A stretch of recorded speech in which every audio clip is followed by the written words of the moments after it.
News when you want it with Bloomberg News Now. I'm Amy Morris.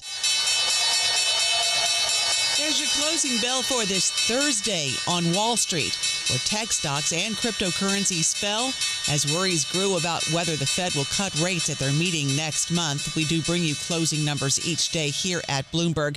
The S&P 500 lost 103 points. That's more than 1.5%. NASDAQ down 486 points. That's more than 2%. And the Dow lost 386 points, not quite 1%. The 10-year Treasury yield at 4.09%. The 2-year yield at 3.54%. And checking Bitcoin, it's now down more than 4.5%, hovering around 86,300. President Trump is calling for a group of Democratic lawmakers to be put on trial for sedition after they released a video telling intelligence community and military members to disobey orders that would break the law. Right now, the threats to our Constitution aren't just coming from abroad, but from right here at home. Our laws are clear. You can refuse illegal orders. You can refuse illegal orders. You must refuse illegal orders. White House Press Secretary Caroline Leavitt says those lawmakers are interfering with the chain of command and should be held accountable. It perhaps is punishable by law. I'm not a lawyer. I'll leave that to the Department of Justice and the Department of War to decide. President Trump suggested the lawmakers should face the death penalty and reposted another user statement that called for hanging Democrats. Senate Minority Leader Chuck Schumer addressed that from the Senate floor. We've already seen what happens when Donald Trump tells his followers that his political opponents are enemies of the state. Every time Donald Trump posts things like this, he makes political violence more likely.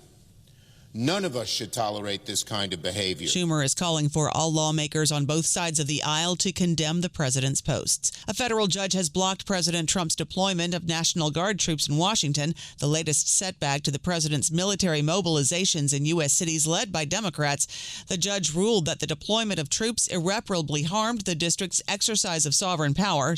She gave the federal government 21 days to appeal before the order takes effect. Ukrainian President Volodymyr Zelensky says he's agreed to work on a peace plan drafted by the U.S. and Russia and expects to talk with President Trump about the proposal. The plan involves a 28-point proposal, including demands for Ukraine to cede territory, the removal of sanctions from Russia, and a halt to war crimes investigations.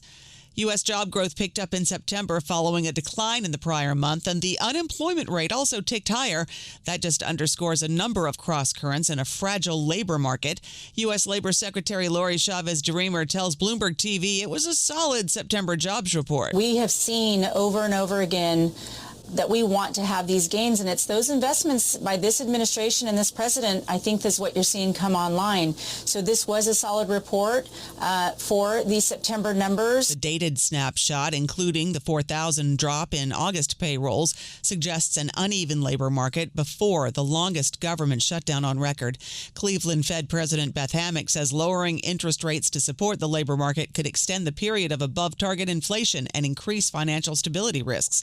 Fed Governor Lisa Cook says officials should monitor how unexpected losses in private credit may spread to the broader financial system. And Fed Governor Michael Barr says the central bank needs to proceed with caution in considering additional interest rate cuts, with inflation still running a full percentage point above target.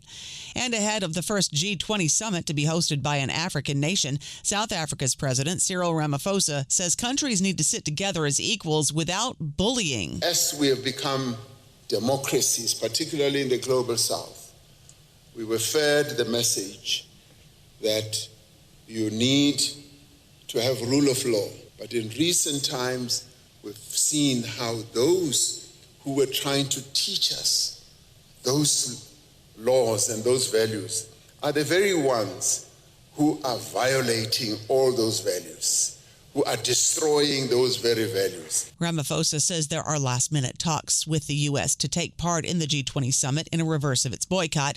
But the White House says they're only attending for the handoff ceremony at the end when President Trump hosts the G20 for the next year and will not be participating in any talks.